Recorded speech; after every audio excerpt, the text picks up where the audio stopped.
Welcome to Straight Talk on Retirement, your no-hype source for financial advice and making informed choices about your retirement planning. Get on the phone to talk today at 969-KTRS. The opinions voiced in this show are for general information only and are not intended to provide specific advice or recommendations for any individual. To determine which investments may be appropriate for you, consult with your attorney, accountant, and financial advisor or tax advisor prior to investing. Securities offered through LPL Financial, member FINRA SIPC. Investment advice offered through Private Advisor Group, a registered investment advisor. Private Advisor Group and JBL Financial Services, Inc. are separate entities from LPL Financial. Now, here are your retirement coaches, Jeff and Aaron Lapidus. Well, hello, St. Louis, and welcome to Straight Talk on Retirement. You're live and local, St. Louis's favorite financial call-in show. I'm Jeff Lapidus, president of JBL Financial Services. Our offices are located in beautiful, cloud-covered, slightly warming though, downtown Olivet, Missouri. I am a 40-year veteran of the financial services area, a fee-based financial planner and wealth manager. And I'm joined by my very favorite, oldest, prodigal daughter, Aaron Lapidus, who also is a fee-based financial planner and wealth manager. We help our clients make smart choices about their money. The way we do that is by designing a game plan, a written step-by-step strategy, a real game plan that has several goals in mind. First is to preserve, protect, and prudently grow the assets our clients have taken their entire lifetimes to accumulate. Second is to deliver a reliable stream of income, one that they can count on, so they can do all the things they'd like to do during retirement. And third is cost-effectively addressing their health care needs, like helping individuals enroll in Medicare and choosing the right plan to supplement their medical coverage. And then when they're done enjoying their assets during their lifetime, we show them how to pass them on to the people they love, whether it's their spouses or children, grandchildren, churches, or charities, whoever it might be, without Uncle Sam at the tax courts taking a big bite out of their money. And as their wealth managers, Aaron and I, watch their money every single day to make sure they're staying on track. And that's why they call us the retirement coaches. Babe, good morning. Good morning. It's so nice to look across the desk and see you. Oh, it's sweet. A lot more fun than sitting in the hotel room. Enjoying the beach and such. Enjoying the beach and such. No, it is more fun being in the studio. And again, we are, as you can tell, we're live and local. Here with my favorite oldest prodigal daughter. Give us a call. We'd love to hear from you. Our phone lines are open, 931-5877, star 5877 from your cell phones, or 84126 from the increasingly popular text line. And Erin will be monitoring those as she does all electronic communications in our office. So they want responses. Well, and you're always responsive, babe. That's right. And I did appreciate how you kept the ship afloat last week. Busy, busy, busy. And it was really nice is seeing all those new first visits we're seeing with folks this week and next week. Yeah, it's going to be great. It's wonderful. And all of our, just as a reminder, all of our clients, all of our prospects are folks like you. They're our listeners. They're 55 and older. They like to retire, or they're already retired. And as Aaron mentioned, we create a game plan for them that has the goals of a fun, financially secure, and hopefully worry-free retirement. That's what it's all about. If you would let, just for some housekeeping, do you want to say something, babe? No. Usually do, so that's thank you for giving me this set opportunity. I'll maybe cash in later. Well, that's why we've always called you the mouth that roars. Oh, really? Really nice. Well, allow you to continue to speak, putting up old nicknames. Very nice. Well, it's okay. You came by it, honestly, babe. Believe me. If you'd like to keep in touch with Aaron and us, get involved in the fun during the week. Who wouldn't want to? Exactly. You know what to do, right? That's right. Log on to our website, jblfinancial.com. You can click in the upper right-hand corner the Contact Us button. Send us a question, a request for a coaching session, a remark, maybe advice on a really expensive therapist that I can charge my dad for all of this embarrassment on the radio. Oh, exactly. I thought you were going to talk about my golf game therapy. That too. There we go. Or you can click in the lower left-hand corner of the screen on the pop-up box that appears, and we will send you our monthly newsletter every month. We call it the Coach's Corner, and all you have to do is give us your email address and phone number, and we'll send it out to you every single month. And Aaron and her staff to keep the last 6 to 8 months of those archived for your viewing, printing, or downloading convenience. Right, to give you a little flavor of our July newsletter, The first article is, can you fund your retirement? So, important question. It's an infographic of how confident you are and how confident people your age. And obviously, as the markets have improved and moved forward in the last couple of years, so has the confidence in folks in their retirement, which is good. Absolutely. Next article is, don't let debt derail your retirement. Woo-hoo. Third article is international investing, opportunities overseas. Love that. And that's really a discussion about diversification as well as risk. That's right. And finally, can creditors take your retirement savings? Maybe. Right, it depends. Good article. Good read. Again, we call it the Coach's Corner. Easy to access. Just go to our website, jblfinancial.com. Click on the Coach's Corner newsletter icon at the bottom left, or as it's floating around on the page. We'd love to send that out to you every single month by email. And just as a reminder, all the topics that we discuss come from coaching sessions. They come from inquiries that we have during the week from our listeners. And I think this week is very appropriate because, as I was mentioning, we're fortunate. This is really the time of the year that folks that are beginning, we just hit the halfway point. Folks are thinking, is this the year? Let's go see the coaches. Let's do it. Let's try to figure out, are we on track? Can we really go? And in some cases, can we go earlier? That might be fun. So let's talk about Stan. We received an email from Stan. Jeff, this is one that slipped through the system, by the way. It's not a real email. It came to me. We have to play the Dragnet music. We'll start doing that again. That's kind of fun. I've listened to the show for several years, and I'm hoping to retire in the next 6 months. I'm interested in developing a relationship now with a professional who can guide me through the various steps of rolling over my 401k, help me choose the right health plan, and answering many other financial questions that I have in other areas. I just need some help in getting the process started. Great question. That is a great question. It really is a great question, and obviously we want to thank Stan for listening to the show for several years. We appreciate that. So step one is you already took it. You reached out. You said, hey, it's time. I'm thinking about this. And so the first step, it's never easy to do. No. We don't know what as we were talking about it, as we were walking in today, whatever that straw is that breaks the camel's back, it's cool. You're motivated. You want to see somebody. What's the first thing you have to do? You have to get prepared. Absolutely. So before you visit with any professional, it's important that you start to gather information on all of your financial assets. So not just your retirement plan, but that includes if you happen to have accounts outside of your retirement plan, maybe life insurance, health insurance, long-term care insurance, rather, any other financial products that you might have picked up along the way. You want to collect information on that so the individual that you visit with has a full picture of your financial life. You also want to make sure you've got a copy of your Social Security statement. If you have a pension, you can loan documents, pensions. You're right. Certainly. And certainly for many people, you don't have the exact number that your pension amount is going to be because it's based on when you retire and your age. So many companies will run a pension projection for you to give you an idea of what your pension amount might be if you retire at a specific date. So it's important to potentially grab that too. Yeah, and we also like to ask folks if they're coming to visit with us to bring in their legal documents. We want to make sure that they're up to date, that they even have them. We discuss the importance of living wills. Is there a need for a trust? Do things need to be updated, et cetera?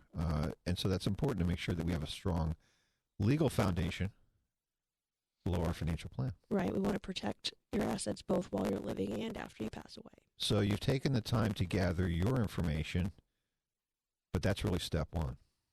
Right. The next piece is you want to make sure that you have a handle on your monthly expenses. That doesn't mean create a budget or start cutting things out of your lifestyle. Really what that means is finding out how much you're spending every month. What's your life cost to run? The way that you want it to run. Right. And, there are a couple ways you can do this. Naturally, what you can do is some people have spreadsheets. Right. They run on Excel or other things.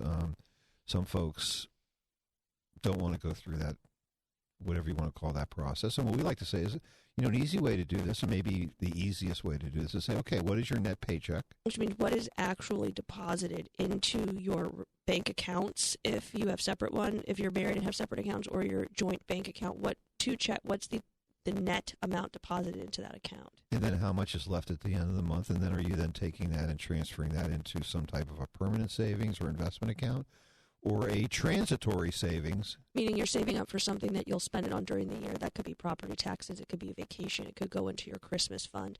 Or you're not saving any money at all, which is also not unusual either. So, well, because you're not really not saving. You already made your contributions to your retirement plans most likely. So really what this is the net after all of that, after you've paid taxes, after your contributions come out. So you're not saving anything more. If that's the case, then we know that your net pay is your net spending. So we want to fund to that. That's the key number. How much are you spending every month? And obviously this would include not just your base expenses. It would also include lifestyle expenses. Fun. And it would also include basically an account, especially if you need it for, we'll call them non-recurring extraordinary expenses. You're looking at freshening up or updating your home. You need to maybe get another car. You're looking at going on to a super special vacation. Super special. Right. Something that you're not picking up in your normal budget. Those are the things that we really need to do, because once we understand what your spending is, that's the base. That's really is the core. That's the key. And that's where the rest of your assets will make sense for us as we're looking at for them. And we're also looking at determining how much cash flow is needed and how much can be created and what are the sources. But then the tough one is you really have to do a self-assessment. Right. And it's important for you to determine what type of relationship you're looking for with a professional. There are quite a few different options available to you. There are many different professionals out there. So knowing what you want before you go in for maybe one or more visits with multiple professionals, it's going to give you a better idea of what you're looking for. Yeah, and I think it would be, I'm just thinking about Joseph. Who's Joseph? In the Bible, the story of Joseph. You know, Joseph had the many-colored jackets. The coat of many colors, yes. Yes, exactly. So the real question becomes, how many colors do you need your Joseph to have in his coat? Are you looking for somebody that's just a broker? It's one color. If you're looking for somebody that actually can help you in the, we'll call it the distribution phase, that's another color. Are you looking at somebody that can also assist you in maybe doing long-term care planning, maybe estate planning, also tax planning, possibly charitable planning? These are all different colors, and frankly, in many cases, they're different skill sets that your advisor has. So what's important is you're going to visit someone, you ought to be thinking about what is it that I need, and what is it that this person that I'm visiting with, what skills do they have? And I think that if you have a frank and open conversation, this will come out, because it's not like visiting a physician, you know. Mm-hmm. If you got a leg cramp and the doc says, you know, this isn't really a cramp, this is a break, we don't see, you know, he would say, we're sending you to an orthopedic, we're sending you to a specialist, or this is past my skill set. You really want to gauge that person where they're at. On the investing side, I think we've always thought of folks being in one of three camps. Delegators. Right. People that are saying, hey, you do it, you make the investment decisions for me, you manage the portfolio to get the results that I need. Right. There also are people in the middle. You call them collaborators, those that want to be involved in the decision-making process, maybe sometimes in the selection process. And then finally, there are folks that, truthfully, are do-it-yourselfers. Which is great.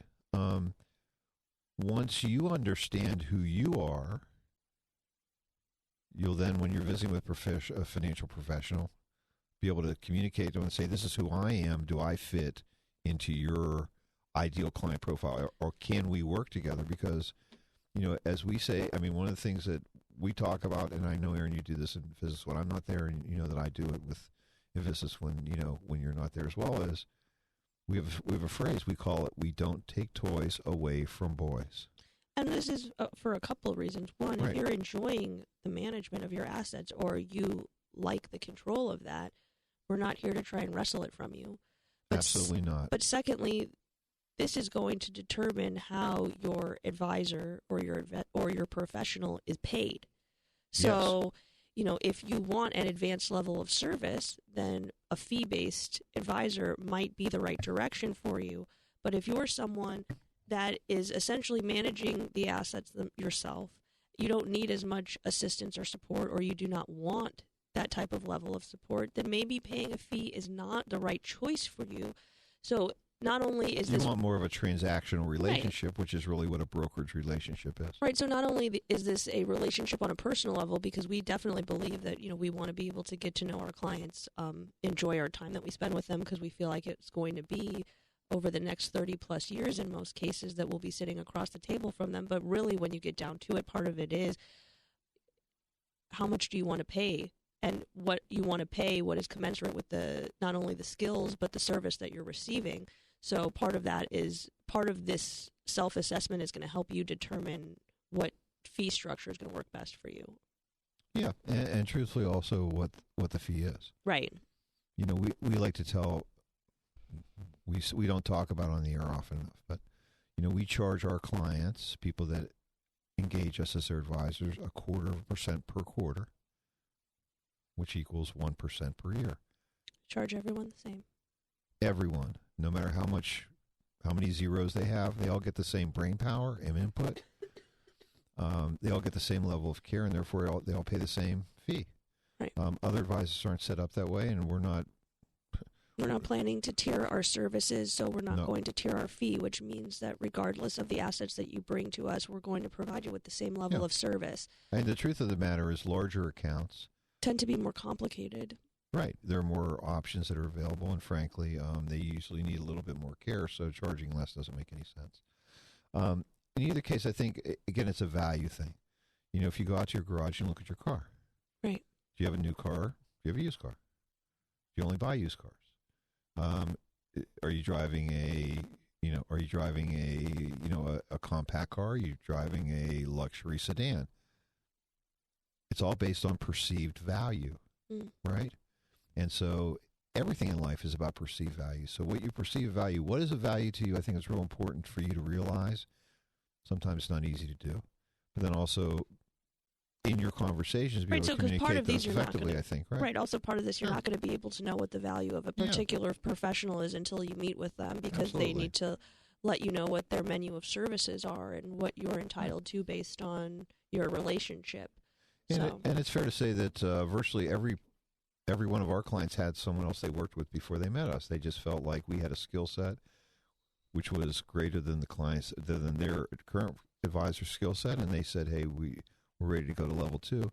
Again, we would suggest to everybody go talk to your advisor. Or it's not just go about talk to your current person, right? It's not just about the level of service; it's the type of service. So there are Yeah. different, just like in many professions, there are different types of professionals within the same profession. So there are individuals that will help you accumulate your assets. Those are usually people that you work with as you are earning income, you're investing, they'll help you there. Then they also have advisors that will assist you, Yeah. that are assigned to your 401k or 403b through your company that might give you some education or show you the options that are available. But then there are people like us that are experts in the distribution phase, so we primarily only work with individuals that are planning to retire or are already retired. Or those interested in Social Security. You As the loved how I caller segued is- that one, because our segue has a Social Security question for you, babe. Great. Good morning. Welcome to the show. Good morning. How are you, Judy? How are you guys? Good. I missed your show last week, Erin, and your special guest, but I think I know who it was. Well, my special guest happened to just be Dad from another state because sweet John Carney bailed. He had a very busy weekend. I think a lot of people were out of town asking him to fill in.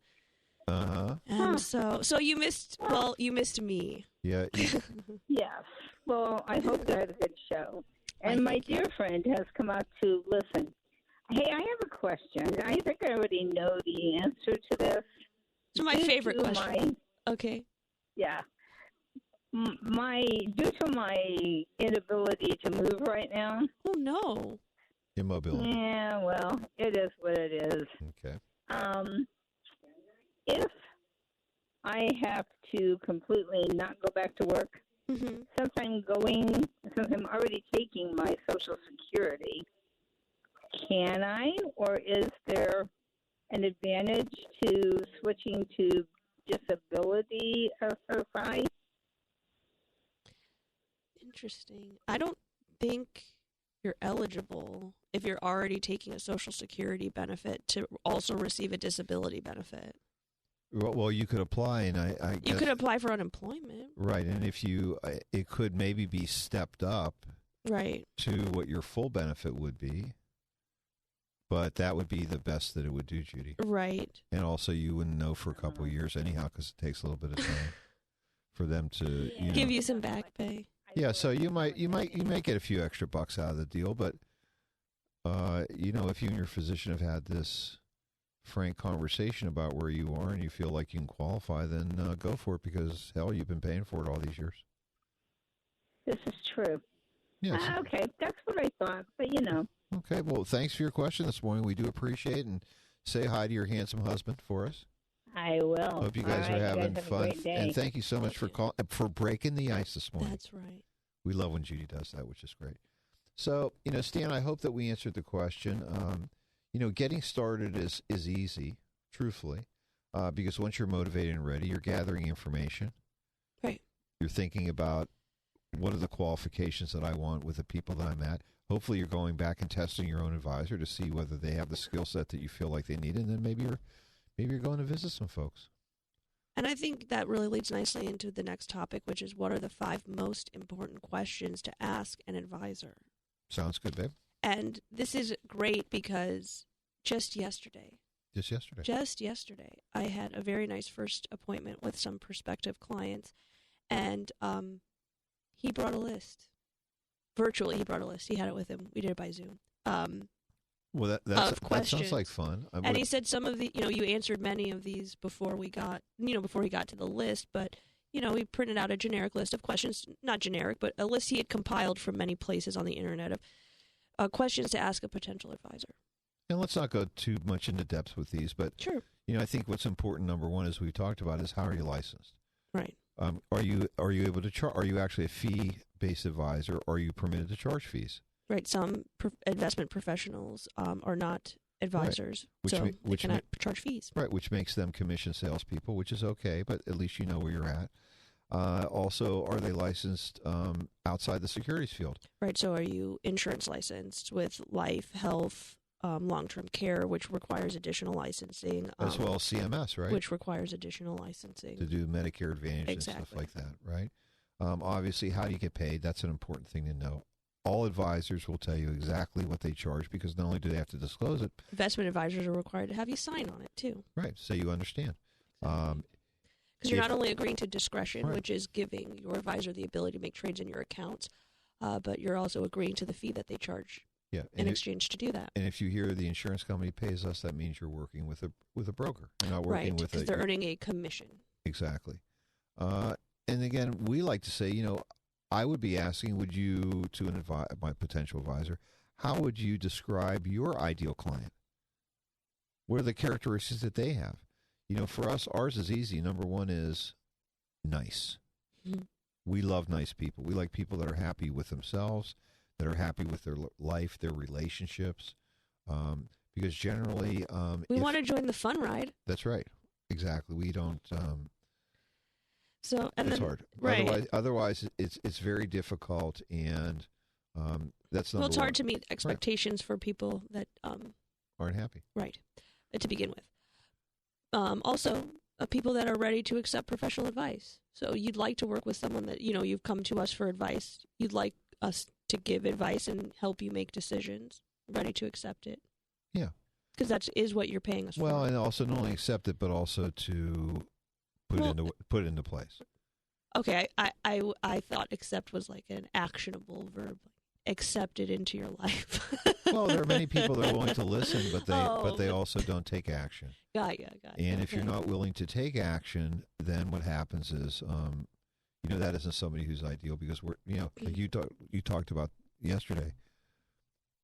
When people call us, we're not an information bank. Unfortunately, no. That's not what we do. Also, generally, we like to work with delegators. Yes. People that would like us to take over the responsibility of the investment side for them so they can do all the things they'd like to do in retirement. And they give us the discretion to manage their investments as we would. And we like that. We don't work with do-it-yourselfers because... We don't want to be paid for something that we are not doing. I think the other question also is maybe the last point is communication. Right. And this really speaks to, I think, expectations, right? How would you like to be communicated with and how often? So, and how does your advisor tend to communicate? What are the options available? At least for us, we have telephone always available. Zoom is now available at any time for clients or prospective clients. And then we also, of course, have face-to-face meetings available that we try to make convenient on days and times that work for you. And we really like to do this semi-annually with folks. Right. We want to see everyone at least 2 times a year. Part of the responsibility of being an investment advisor is knowing your clients. And so, yes, we get to know you initially when we first meet, when you retire, when we set everything up for your retirement. We initiate the game plan that we've created for you. But things change, so we want to continue to know you. And the only way to do that is to get a little summary of the last 6 months of your life every 6 months.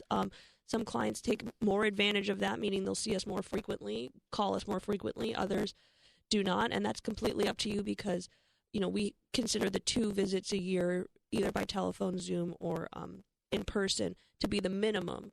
So anything above that we love, but we don't like to accept anything less. We're also fortunate we're on the air every week. All You get of our to hear clients us. are listeners, so we know most of them are still listening. Sure. And, So they know us pretty well, but we still need to know you. yeah, and I mean, obviously, as things are going on in your life, we need to be up to date. Yeah. And I would say it's curious, and honey, you've seen this because you've been through a couple of cycles now. Mm-hmm. When the markets are running hot, things are moving in a positive way, Mm-hmm. clients don't call us. We have to drag people in Please come see. to Especially do because visits. the 6-month mark usually seems to be in the summertime, and that's Yes. that's another low point in activity in terms When of. things are going rough, then everybody wants to talk to you about things, which Sure. is fabulous. But we like to talk during the good times and the not good times.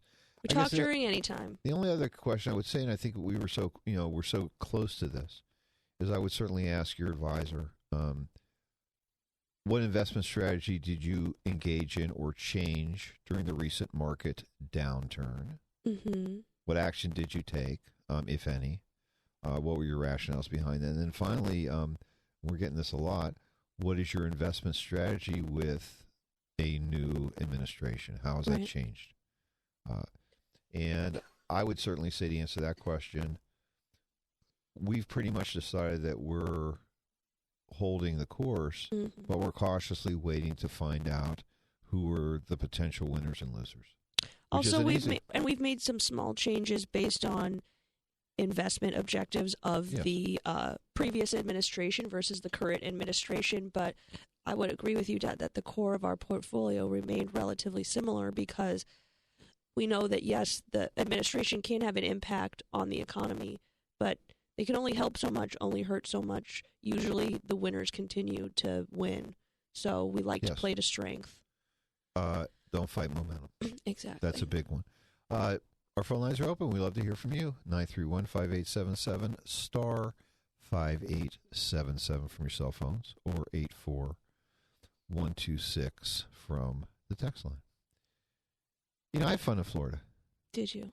Yeah, I really did. And one of the fun things that I did, you don't even know what's coming here. This is so I've so literally great. seen him for like So great. 30 minutes before the show. I was fortunate because we were referred to this area Mm-hmm. by our station manager, Mark Dorsey, who I Mhm. know, and he and his wife Joyce, I know they're listening this morning. We want to say thank you, for the nice dinner that we had together the other night, but also for referring us to this area. It just it was just wonderful. It was nice to be able to recharge our batteries. Got to spend some time Well, with your the mom. listeners want It to was know nice. where you went. We went to Rosemary Beach, Okay. which is basically kind of just east of Destin Okay. in the Panhandle, and it was just a beautiful area, and we certainly are really going to be considering going back there. But it gave me an opportunity Mm-hmm. to think a little bit, to answer some emails that get through the system every once in a while. Who knew? Yeah, well, I mean, you aren't awake 24 hours a day, honey, so some of this stuff does come through. Fair enough. And we did get an email from Barry. Barry. And Barry mentioned, she says, I've been a regular listener for several years. Having Aaron join you has made a great show even better. Thank you, Barry. Her command of the healthcare and financial planning issues impresses me every week. Well, thank you, Barry. Thank you, Cousin Barry. Right? Cousin Barry. Check is in the mail. As I'm 2 years away from my planned retirement, I'm taking a considerable amount of time studying many of the decisions I have to make, including investments, Social Security, healthcare choices, pension choices, etc. And your shows help me as well. That's great. As I've made all the decisions so far without a coach, do I need one? It's a good question. It's a very good question. And actually, this is a question that only Barry can truly answer, right? Yes. But, what I would say, Barry, is a couple things. Number one is you're obviously a wise man because you tune into our show. And we do attempt to provide folks with information. We like to bring up scenarios, as we'll be doing very soon, about things that happen. But, the laws keep changing. Pretty rapidly, especially at the this tax point laws. now. They keep changing. We've had some of the most dramatic and impactful changes, really, in my lifetime in the last 2 years. Right. And we're not talking about individual income tax rates and brackets because that stuff moves all the time. That fluctuates often, and yes, it can have an impact on your decisions, but most of the time, like we talk about, we don't want to make decisions based on potential future changes to tax law because we know what goes up comes down, goes back up again. But these are changes to the rules of the taxation of your assets. Yes, exactly. But we do have some folks that are holding, so before we get back To Barry, let's go to, can't read who it is. Oh my goodness. But we have somebody who has a question about the market. We're going to have to switch seats. Good morning. Welcome to the show. Who am I speaking with? Hello? Yes, hi. Hello? Yes, you're on the air. Okay. Jeff, I am concerned Roseanne. about the stock market being so high. And it just scares me because I have a feeling it's just kind of a false high and everything's just going to come crashing down. Is there a way of kind of protecting what you have and not being in the middle of the volatile seas? Well, Roseanne, I would say that a couple things. Number one is that you sound like you're not a teenager anymore. My goodness. Well, she doesn't sound like a teenager. She sounds like an adult person. Okay. She obviously has assets. Mm-hmm. And so for her to get to this point, she must have been invested. Right. To grow your assets, you needed the support of the market. And the markets are hitting new highs. We're in a momentum phase right now. Mm-hmm. And so what I would say, Roseanne, is that the way that you create the greatest amount of protection for yourself is by having a portfolio that really is balanced in a way that meets your tolerance for risk. Mm-hmm. For most of our clients, that generally is what we would call a conservatively moderate portfolio, one that falls between 30 and 40% of bonds and cash and other type of fixed income securities, 60 to 70% in stocks. Right, that's really because there's more than just market risk. Yes. Involved. We also have to protect against inflation risk. Right. And having that portfolio, rebalancing that portfolio Mm-hmm. is one way to reduce risk or at least moderate risk. Right. But you can't run away because if you run away, you miss the good days. Right. It's much more significant to your portfolio missing the up days than missing the down days. So what we like to do, and I would certainly suggest to you as well, is we get back to some basic things, okay? Money that you need over the next 6-month period, whether it's for income purposes or for extraordinary purchases, whether it's weddings or whether it's things like, remodeling your home or doing whatever, you want to make sure the cash is sitting there available for you to draw it so that if we have short-term market fluctuations, that's not going to affect your portfolio. Right. You'll see the portfolio decrease, but you won't be making sales into negative markets, so it's really a paper loss at that point. You can wait for the assets to rehabilitate as long as that takes to bring the portfolio back. And at the same time, rebalancing your portfolio. We like to rebalance client portfolios once every 6 months.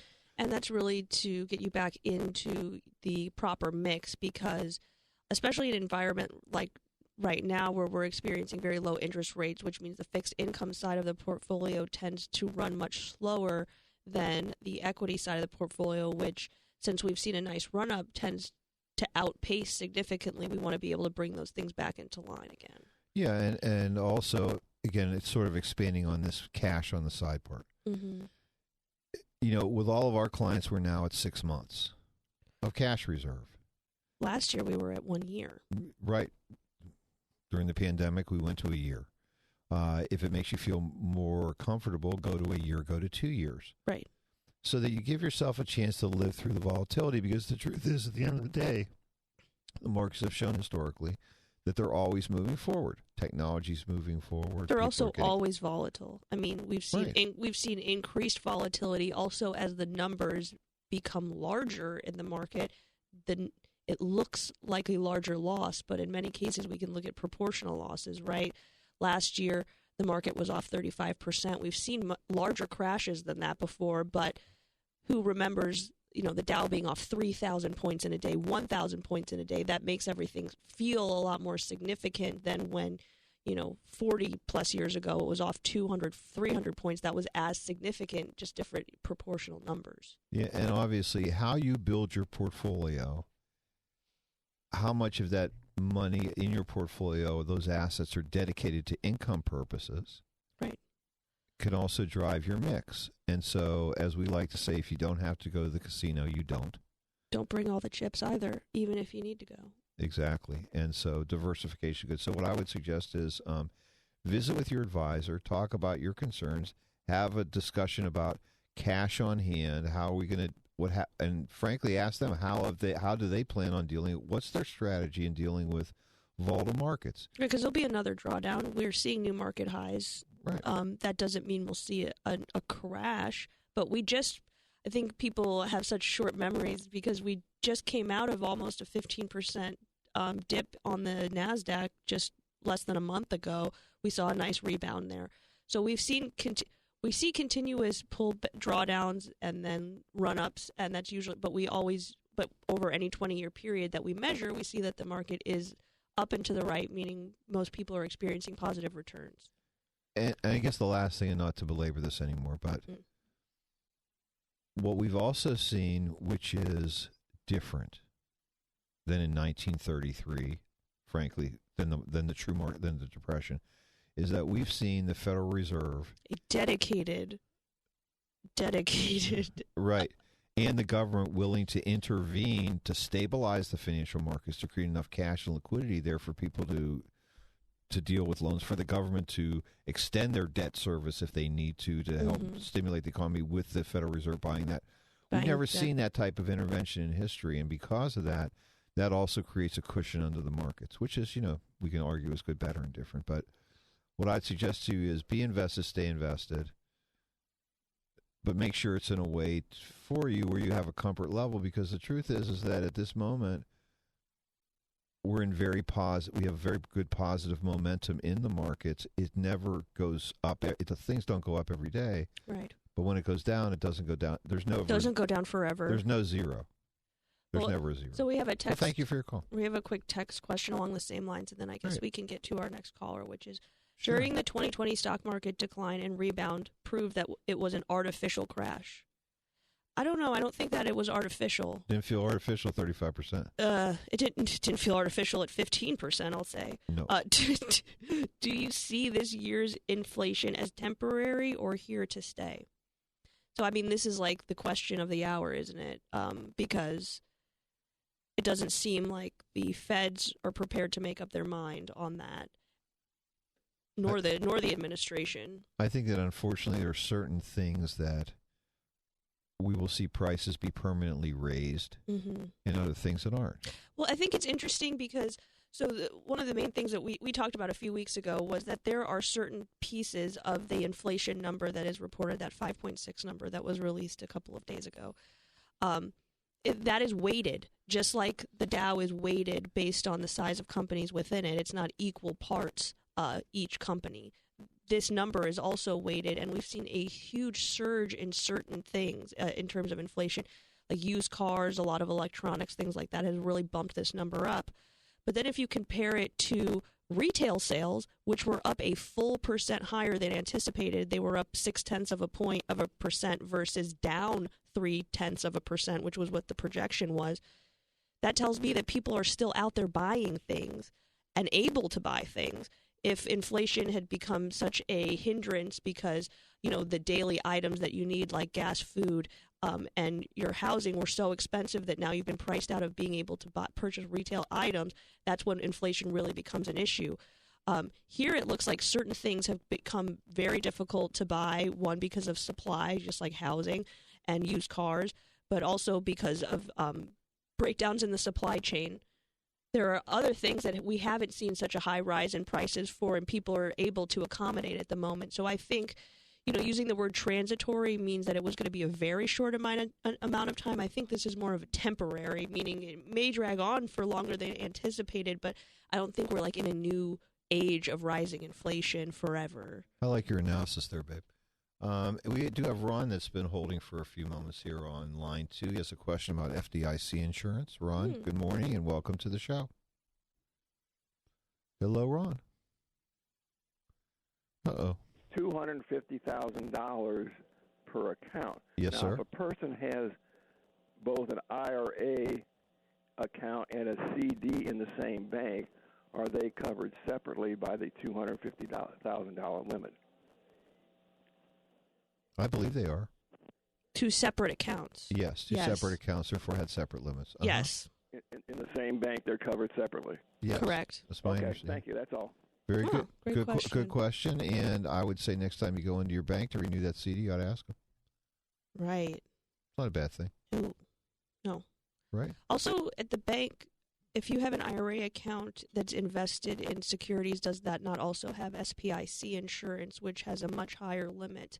So it also depends upon how you're invested, I'm assuming, how the IRA is held, I'm assuming. Yeah, and again, those assets, maybe as you're saying, they're not really bank assets. Right, they're the bank other arm of the bank. I mean, the bank may be the custodian of the assets, but that doesn't mean that they're actually holding the Right, assets like if your or assets in their are, paper. Right, like, or if you're with Bank of America, you're using Merrill Lynch as your advisor potentially, then most likely you have your SIPC insurance through Merrill Lynch, even though Bank of America looks like it's holding your assets at your bank. So, and a lot of banks are set up that, a lot of major banks also have investment advisory arms like Merrill Lynch and Bank of America. Sure. And it's interesting, and since we kind of got on that topic there, not on purpose, but in my opinion, the financial crisis ended the day that the president of the FDIC got on TV and said, your money's safe in the bank. That was really literally the end. Mm-hmm. Just like when Trump got on TV and said, we're going to fix this, or we're going to ride this out, however we have to. Exactly. That gave that's all the markets needed. So, again, markets are based on expectations. They're driven by that of investors, which is good. We got about 11 minutes left. Our phone lines are still open. We'd love to hear from you. Right. 931-5877, star 5877 for your cell phones, or 84126 from the quiet this morning, but usually popular text line. But we still have Barry to answer. Yeah. So, Barry was asking, hey, I've been doing it myself. I've been listening to you guys. Do I really need a coach? And again, we said, Barry, it's really up to you to decide. Right. But there are a lot of complex decisions that have to be made. A lot of them are interlocking decisions. Right. Many of them happen to be in regard to Social Security and pensions and the effect of taxation. Right. And Medicare Part B. I mean, there's just a whole lot of stuff that's going on there. And that would be a reason why working with someone that knows things that you don't know can be very helpful for you. Right. I like the analogy when you say that we're the skipper. We're not the captain of the ship. That's you. Even if you have a coach, you're still running the show. And your mom has the Gilligan hat too. She does. Well, you should have seen her. We came over to the house one time. She had a baseball cap on, but it was backwards. She was rocking it out. Get out of town. Stylish with the chapeaus. It might have been heat stroke, but no, she does heat stroke. But she does have. Better not go home now. She does have the Gilligan hat, which is. You got to protect the skin. But you're right. It's the only one you have. The captain has to make the ultimate decisions, which is important. But getting all the information letting you know about Right. things that you don't know. And then also what that relationship is to your money, I think, can be very important. As I always like to say, we talk about, and golf is the greatest analogy. I mean, you know that most of the professional golfers travel with their coaches. Right, they're walking around just like with their caddies. Yeah. Talking about each shot. I mean, if the greatest athletes in the world have coaches, shouldn't you have one too? Well, and also it's very difficult to have an objective assessment when it comes to making choices about your money. Yep. Because, and with good reason, because you spent your entire life accumulating these assets. It's really the culmination of 40 plus years of work for most individuals. That has emotional ties to it. But then all of the debt you've accumulated has emotional ties to it. You bought a house. You were funding college education for your kids. Maybe it was a wedding, something along those lines. You want to be able to do things for people. All of those things have emotional ties. And the nice thing, I think, is when you are working with a coach, hopefully what their goal is to do is to help you reach all of your goals, but maybe in ways you hadn't thought about. There are definitely more than one road to get to most places. And wouldn't it be nice if you had the opportunity to know what each road looked like before you started walking down it? And I think that's really part of what a coach is there to help you do, is say, okay, we know you want to get to this destination. Why don't we see if there's a less bumpy road? Maybe it's not maybe it's not as direct of a route, but we don't have to we don't have to scale the face of the mountain. Maybe we go up the side. Yes, and we know that in recent coaching sessions, what we're asked is, am I a retirement rock star? Am I truly a rock star? Well, I had a lot of Pauls this last week. Paul's 63, and he works Paul. he works for a major aerospace manufacturing firm, which moved their headquarters to Seattle from St. Louis. His wife, Judy, is 57 and is currently, I like to call her the chief mom officer because she's head of household operations, as it would be. They've got $1.8 million in retirement assets, which includes Paul's lump sum if he takes it from this particular aerospace and defense company. And we had a discussion about why and frankly, he said, we're doing the lump sum because we want the ability to, or the possibility to pass this on to our children, which is a good reason. Okay.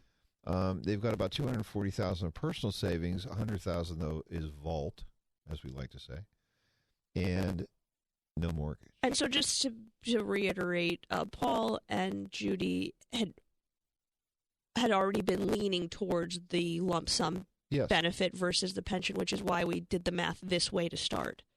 Right. And we talked about what their goal was, and they said that, again, after looking at their budgets, et cetera, their numbers, they need $7,000 a month after tax. So that really means they need about $8,400 a month. We want to gross it up for taxes so we can incorporate that into the budget. They don't have to worry about quarterly withholdings, anything like that. Yeah. Paul taking his Social Security now at 63 would be about $2,500 a month. Judy's a youngster. She's 57, so she can't take it for at least 10 years. Hers would be $1,250 because she would be half of what Paul's would be under the spousal benefit. So when all the faucets are turned on, they're still about $4,600 a month short. Which means annually they're about $55,000. Right, which is unusual. The milk money, the capital that they would need to have at that particular time when all the faucets are on to continue to maintain the lifestyle that they have is approximately $1.4 million. So that means that, if you had that $1.4 million, we'd be able to comfortably pull 4%, which is $55,000. Yes, we believe that's a prudent withdrawal, which is fine. Well, how do we get there? Right, because obviously the faucets aren't all going to be on until at least 2024. Oof. Well, we know that if we take that $1.4 million, we set it on the side, they've got $400,000 he has $400,000 of excess retirement assets, plus another $140,000 of non-retirement assets, or about $540,000. Right. We're going to have to replace Judy's income right away, additionally over that. You mean we have to replace Paul's income right away? Yes, but I mean, we're also, Judy's Social Security isn't going to come for like 10 years. Right. So we also have to replace that piece as well. So that's an additional $1,250 a month, $2,500 times 10 years. That's another $150,000. Gotcha. Well, again, if we say we know they're going to need 150, they also need to have 1.4 at the end. They started with 1.8.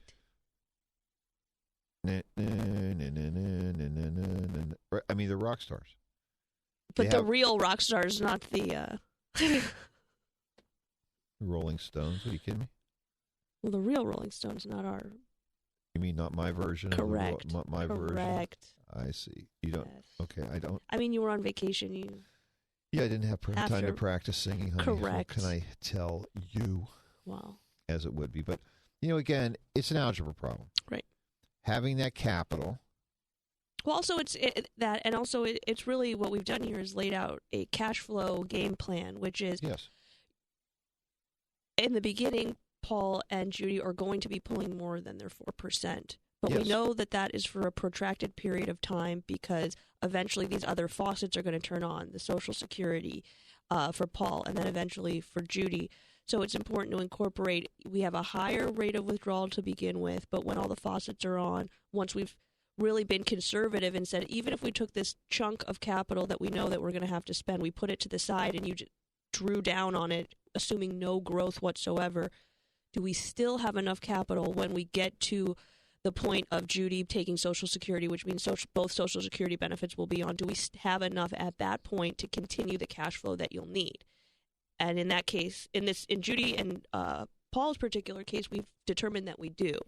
So the 4% number is important, but it's important for the long term. We can maybe make modifications to it if people are looking to retire earlier, which we know that many people are. Yeah, and again, do we have enough capital to do other things if we need to in the interim, to do some certain things? And again, I think that by isolating for them and going, hey, this is really what the milk money is. These are really the other assets that we need. Put them in a position where they could, frankly, we think, make some better decisions. And again, we're not making any assumptions about, you're going to earn this much, we're going to, etc. We assumed no growth. Right. But we're making that 4% withdrawal rate, which makes a lot of sense. So, Barry, guess what? Maybe that's the reason that you need a coach. Somebody to check out your options. Right. Help you stake out those options so that you can be in a position to make what we think is smarter choices about your money. Easy to do. Just give our office a call. 314-863-0008. Join the crowd. Come see us. 314-863-0008 or send us an email. Jeff@jblfinancial.com or Aaron@jblfinancial.com.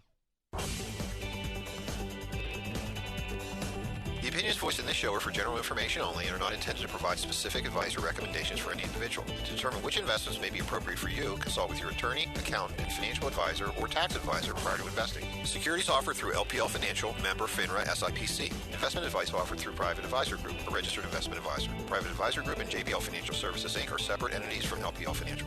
This is Jeff Lapidus, the Retirement Coach. We'll be back next week at 10 a.m. here on the Big 550 KTRS.